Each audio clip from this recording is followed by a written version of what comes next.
Elena Martinez entered the SkyWest Airlines hangar in Denver with her equipment bag and impeccably pressed uniform. The gold commercial pilot's badge gleamed on her chest, freshly polished the night before. It was her first day as a first officer at the airline, after years of flying smaller aircraft in Arizona and completing all the necessary certifications to get there. She had dreamed of this moment since childhood, when her grandfather would take her to watch the planes take off from Phoenix Airport. Now, at 29, I was finally where I always wanted to be. The morning briefing was about to begin when she entered the room where the pilots gathered before flights. There were about 15 people there, mostly men in their navy blue uniforms, drinking coffee and chatting about routes and weather conditions. Elena immediately noticed the glances she received as she entered. Some were of neutral curiosity, others of silent welcome, but one in particular made her pause.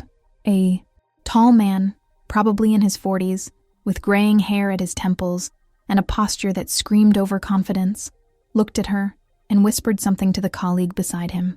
They both chuckled quietly. Elena ignored him and looked for a place to sit. The operations supervisor, a man named Robert Chen, came in with a clipboard and began handing out flight assignments. When he reached Elena, he smiled warmly and briefly introduced her to the group. There were a few polite nods and a murmured greeting or two, but the tall man who had laughed simply crossed his arms and observed with an expression that was difficult to decipher. After the briefing, Elena was assigned to fly as first officer with Captain David Morrison on a route to Seattle. She gathered her materials and headed to the dispatch desk when she heard footsteps behind her. It was the tall man from the briefing. He approached with a smile that didn't reach his eyes. "So you're the newbie," he said, his voice carrying a tone Elena immediately recognized as condescending. "Jake Richardson, captain here at SkyWest for 12 years. I heard you came from smaller operations in Arizona. Private planes, right? Quite different from an Airbus A320. Elena extended her professional hand. "Elena Martinez. And yes, I've mostly flown regional commercial aircraft and some private jets, but I completed all the type certifications for the A320 3 months ago. I'm ready." Jake squeezed her hand briefly and let out a low laugh. "Certifications are one thing. The reality of the cockpit is something else entirely, especially when you have 200 lives behind you and you're dealing with systems that have more computers than some spacecraft." He paused, looking her up and down. "But I'm sure you'll do well. Eventually. All rookies go through that adjustment phase." Before Elena could respond, Jake was already walking away, waving casually as he headed toward another group of pilots. Elena took a deep breath, forcing herself not to let that interaction affect her first day. She had faced skepticism before, especially being a Latina woman in a male-dominated field, but she had learned that the best response was always quiet competence and impeccable professionalism. The flight to Seattle went smoothly. Captain Morrison was a quiet and meticulous man who treated Elena with professional respect from the start. He allowed her to conduct most of the radio communication and take the controls during the cruise flight, observing discreetly but without interfering unnecessarily. When they landed in Seattle, he even commented that she had done an excellent job managing the approach in moderate crosswind conditions. The following days established a pattern. Elena flew her assigned routes, studied procedures during her free time, and gradually got to know other crew members. Most were welcoming and professional, but Jake Richardson always seemed to be around, always with a disdainful comment or an observation that subtly questioned her experience. One morning, while Elena was checking weather reports on a computer in the crew room, Jake approached with 2 colleagues. "Look at that," he said loudly enough for several others to hear. "Our rookie studying like the pros do. Admirable, really. Nothing like doing your homework when you're trying to reach everyone else's level." One of Jake's colleagues looked uncomfortable, but the other laughed. Elena didn't look up from the screen. "Just reviewing the wind patterns for my route today. Frontal systems moving across the Midwest. You must know them well, Captain Richardson." "Oh, I know," Jake replied, leaning against the wall. "I've flown through practically everything nature can throw at a pilot. Ice storms in Chicago, microbursts in Dallas, mountain turbulence in Denver that would make an astronaut nauseous. When you have thousands of hours at the controls, you develop an instinct for these things, something that simply can't be taught in simulators." Elena finally looked at him. "Instinct is valuable, but so is following established protocols and trusting the data. That's why we have all these instruments." Jake grinned broadly. "Ah, yes, the textbook approach. Too safe, too predictable." He pushed himself away from the wall. But there will be times when you need to make quick decisions based on experience, not regulations. I just hope that when that moment comes for you, there's someone experienced by your side. He left with his colleagues, leaving Elena alone again. She closed her eyes for a moment, remembering the words of her most important flight instructor during her training. There will be people who will doubt you. Let your actions speak louder than your words. Always. 3 weeks after starting at SkyWest, Elena was assigned to an early morning flight from Denver to Portland. The captain was a woman named Sandra Hughes, a 20-year veteran who had previously flown for the Air Force. During the pre-flight check, Sandra casually mentioned that she had heard about Jake giving Elena work. "Don't let that arrogant jerk get to you," Sandra said as she reviewed the checklist. "Jake has always been like that. He's a good pilot, I'll give him that, but he has an ego the size of a hangar and doesn't like it when he feels his territory is being invaded, especially by women who actually know what they're doing." "I understand," Elena replied, "but I'm not here to make friends. I'm here to fly." Sandra smiled. "That's the right attitude. And for what it's worth, I've heard good things about you from the other captains. Morrison said you have a steady hand and good situational awareness. That's what matters." The flight to Portland was uneventful until they began their descent. Air traffic control informed them of heavy traffic and asked them to maintain altitude for longer than planned. Sandra managed the communication while Elena monitored the systems. Everything was working perfectly, until, suddenly, an alarm sounded in the cockpit. The pressurization system was malfunctioning. Sandra immediately took control while Elena pulled up the emergency checklist.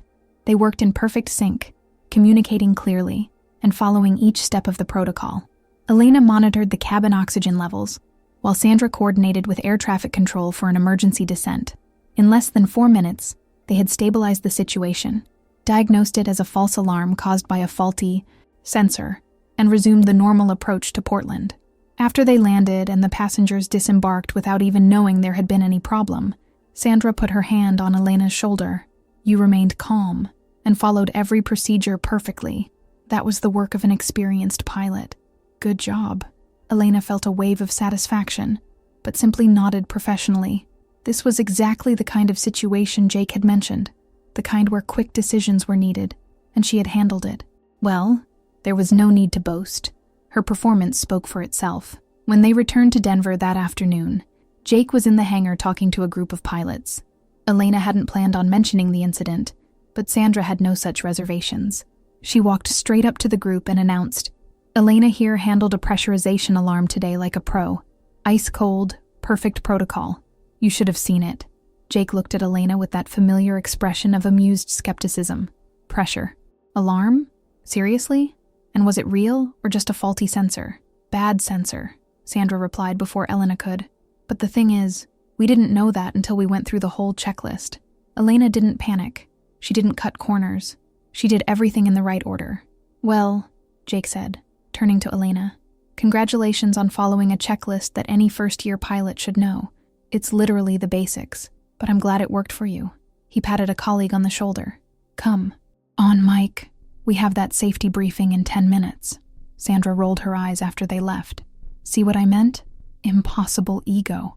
But Elena was no longer bothered. She was beginning to understand that nothing she did would change Jake's opinion. He had decided that she was inexperienced and inferior, and every achievement would be diminished or dismissed. So she would stop trying to prove anything to him specifically and simply continue doing her job. Weeks turned into months. Elena racked up more hours, flew in more varied weather conditions, and built a solid reputation among most pilots and crew. She was known for being calm under pressure, meticulous in her pre-flight checks, and excellent at communicating with flight attendants and ground staff. But Jake continued with his comments whenever their paths crossed. On a particularly harsh winter day, Elena was assigned to a flight to Chicago. The captain for that flight was, much to her displeasure, Jake Richardson. When she saw the schedule, she briefly considered asking for a change, but decided against it. She wouldn't run away from him. If they had to fly together, so be it. Jake was in the cockpit when she arrived, already running his checks. He looked up as she climbed in. "Oh, great. You.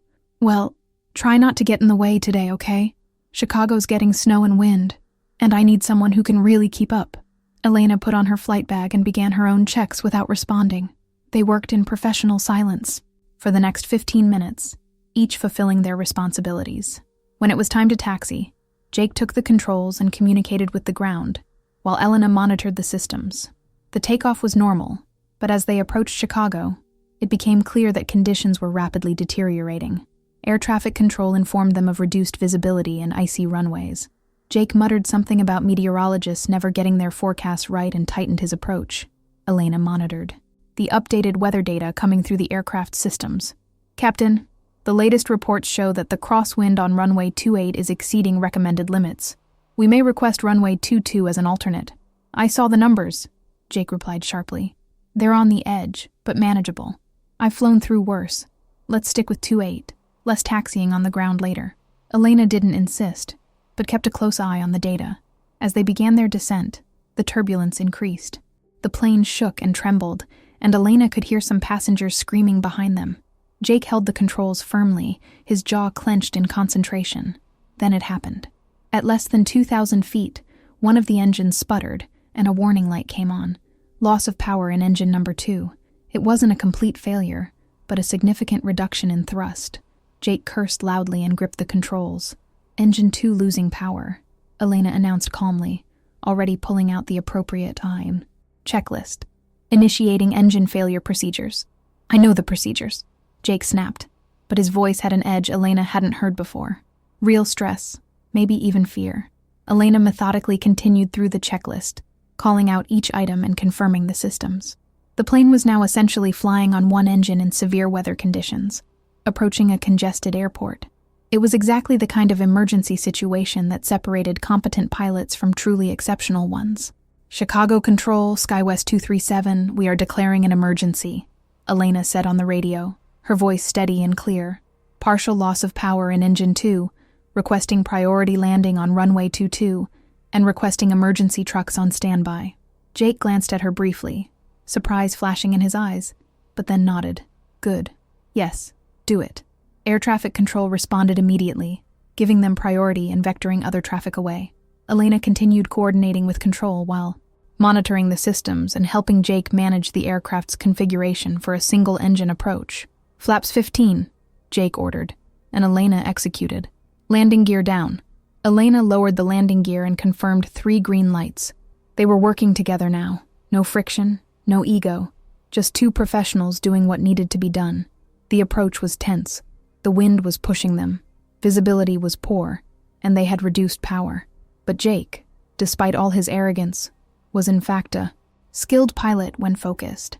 And Elena was providing exactly the support he needed, anticipating every command, communicating clearly, and maintaining perfect situational awareness. 200 feet, Elena called. 150. 100. The plane touched down firmly but safely on the runway, and Jake applied maximum thrust to the running engine while braking. They slowed down and pulled off the runway into a designated area where emergency trucks were waiting. When they stopped and finished shutting down the engine, the cockpit was silent for a long moment. Then Jake let out a long breath and turned to Elena. For the first time since she had met him, there was no trace of condescension on his face, only genuine respect and perhaps a touch of humility. "That was exceptional work," he said calmly. "You kept me on track when I could have made things worse. That call about the alternate runway was right. I should have listened sooner, and your communications were flawless." Under pressure, Elena nodded, accepting the compliment gracefully.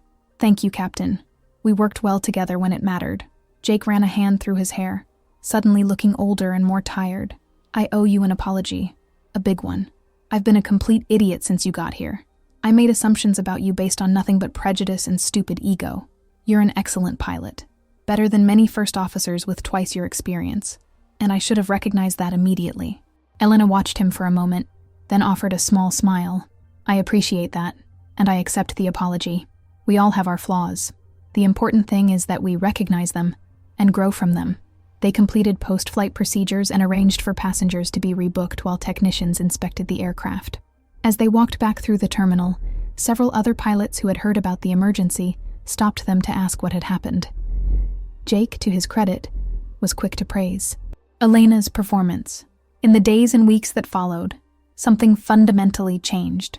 Jake was still confident and experienced, but the corrosive arrogance had diminished. He began treating Elena and other newer pilots with genuine respect, even occasionally asking their opinions on procedures or techniques. It wasn't an overnight transformation into a saint, but it was a significant improvement. As for Elena, she continued doing what she had always done, flying skillfully, treating everyone professionally, and letting her work speak for itself. She had proven what she needed to prove, not only to Jake, but to herself. She belonged in that cockpit. She had earned her wings through hard work, dedication, and true skill. And although Jake had mocked the new girl until she proved her worth, in the end he was the one who learned the most important lesson. Never underestimate someone based on your own limited assumptions, because you never know when that person might be exactly the partner you need when the real turbulence hits. 2 months after the incident in Chicago, Elena was in the crew room reviewing her schedule when Sandra Hughes sat down next to her with a steaming cup of coffee. The veteran seemed animated, which was unusual for someone known for her constant calm. "Have you heard the news?" Sandra asked, leaning closer. "The company is launching a mentorship program for new pilots. They want to pair newer first officers with experienced captains for additional training beyond the standard. And guess who's on the list of mentors?" Elena raised an eyebrow. "I have no idea." "Jake Richardson," Sandra said, noticing Elena's reaction. "Apparently he volunteered. He told the director of operations that he's had a change of perspective recently about the value of supporting emerging talent. He specifically cited you as someone who made him rethink his attitudes." Elena was genuinely surprised. Since Chicago, Jake had been cordial and respectful, but she hadn't expected him to take such a public step toward changing his reputation. "That's unexpected," she admitted, "but good. He really has a lot of knowledge to share when he's not being difficult." That afternoon, Elena was walking toward the parking lot when she saw Jake leaning against his car. For a brief moment, she felt a flash of old apprehension, but his expression was open and friendly. "Hey, Martinez," he called. "Got a minute?" She approached cautiously. "Of course. What do you need?" Jake straightened up, looking almost uncomfortable. "I wanted you to know about this mentorship program. I know it may have been your worst experience here initially, but I hope I can make up for it by helping others avoid making the same mistakes I did, learning from someone instead of assuming things about them." Elena crossed her arms, not defensively, but thoughtfully. "That's admirable, Jake. Honestly. And I think you'll be a good mentor. You know a lot about flying and about handling difficult situations. You just need to remember that everyone gets to this job through different paths. I know that now," he said, glancing at the floor briefly before meeting her eyes again. "That day in Chicago, when everything went wrong, I realized something. I was so busy trying to prove I was the best, that I'd seen it all, that I almost missed the fact that having a good partner is more important than being the lone hero. You saved me from making mistakes out of sheer stubbornness. And you probably saved everyone on that plane too." Elena nodded slowly. "We saved everyone on that plane, Jake. Together. That's how it's supposed to work." He smiled, a genuine and warm smile that completely transformed his face. "Exactly. Anyway, I just wanted you to know that I'm trying to be better. And if you ever need anything, a second opinion on something, someone to review procedures, whatever, I'm available. No judgment, no condescension. I promise." "I appreciate that," Elena said, extending her hand. "And I accept the offer." They shook hands, and this time it was different. It wasn't just professional formality. It was genuine mutual respect between two drivers who had been through something significant together and come out better on the other side. The following weeks brought an interesting dynamic to the SkyWest environment. Jake truly took his mentoring role seriously, working with 3 new first officers who had recently joined. Elena watched from afar as he demonstrated a patience and encouragement she never would have imagined from him months before. He still had confidence and wasn't afraid to share his stories and knowledge, but now he also listened, asking questions and validating the experiences of others. One morning, the director of operations, Robert Chen, called Elena into his office. She entered wondering what it could be, and found Robert sitting behind his desk with an open folder in front of him. "Elena, take a seat," he said, gesturing to the chair. "I wanted to talk to you about your journey here.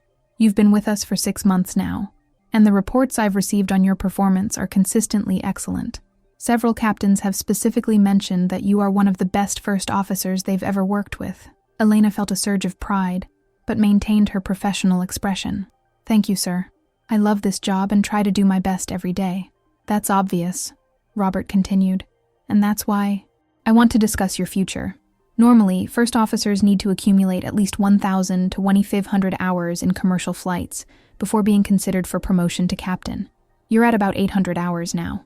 But given your previous experience, your exemplary performance, and several strong recommendations, including a very detailed one from Jake Richardson, we are considering placing you in an accelerated leadership development program. Elena was momentarily speechless.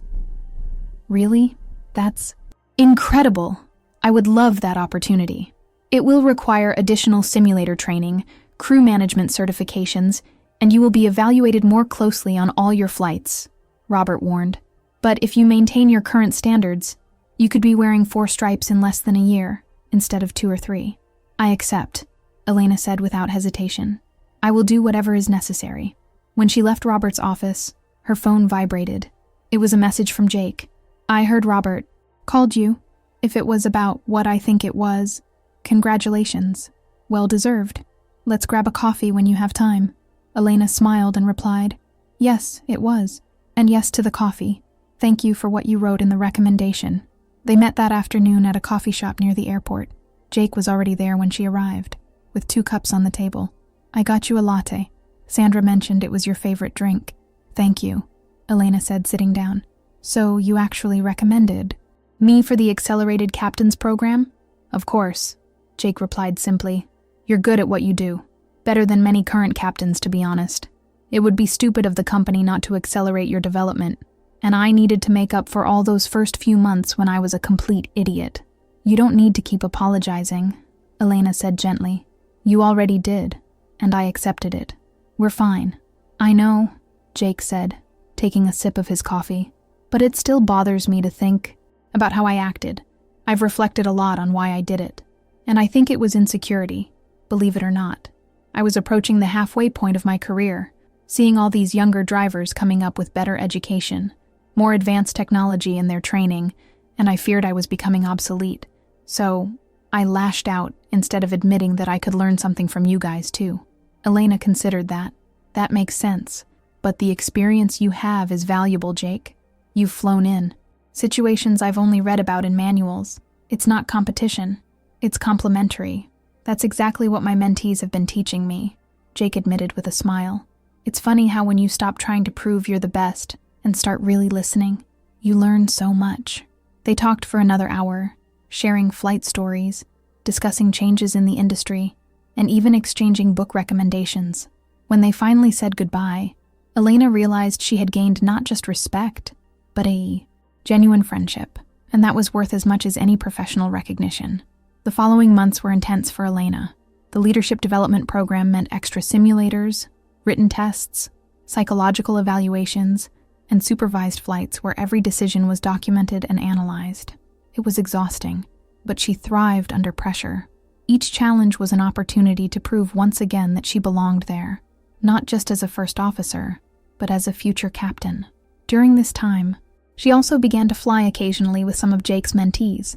They frequently mentioned how Jake had advised them to pay attention to pilots like Elena, who combined technical skill with grace under pressure. It was strange and gratifying to be used as a positive example by the same man who had tried to belittle her months before. Almost a full year after her first day at SkyWest, Elena was in the hangar when Robert Chen approached with a small case in his hand. Beside him were Jake, Sandra, and several other captains who had flown with her. Elena Martinez, Robert said formally, though his smile was warm. In recognition of her exceptional skill, professionalism, and leadership, SkyWest Airlines is pleased to promote her to captain. Congratulations. He opened the case, revealing the 4th set of gold stripes. Elena felt emotion rising in her throat as Robert removed his 3 first officer stripes and replaced them with the 4 captain stripes. The group applauded, and Sandra pulled her into a hug. As Jake approached, he extended his hand. Captain Martinez, it sounds good, doesn't it? Yes, it does, Elena agreed, squeezing his hand firmly. And thank you, Jake, for everything, for your honesty, for your support, for becoming someone I can trust. The pleasure was all mine, he said sincerely. Now go out there and show everyone how it's done. And she did exactly that. Elena flew her first route as captain a week later, commanding a flight to Miami with a nervous, first officer named Daniel, who was only in his third day. She remembered what it was like to be new, to be judged, to be underestimated, and she made sure Daniel knew from the start that she trusted him, respected his abilities, and was there to support him, not to belittle him. As they taxied to the runway, the rising sun painted the Denver sky in shades of pink and gold. Elena reflected on the entire journey that had brought her there, the doubts, the challenges, the skepticism, and finally, the triumph. She had shown her wings not through arrogance or confrontation, but through quiet competence and unwavering professionalism. And in the process, she had even turned her biggest critic into an ally. That, she decided, as she accelerated toward takeoff, that it was perhaps the most satisfying victory of all.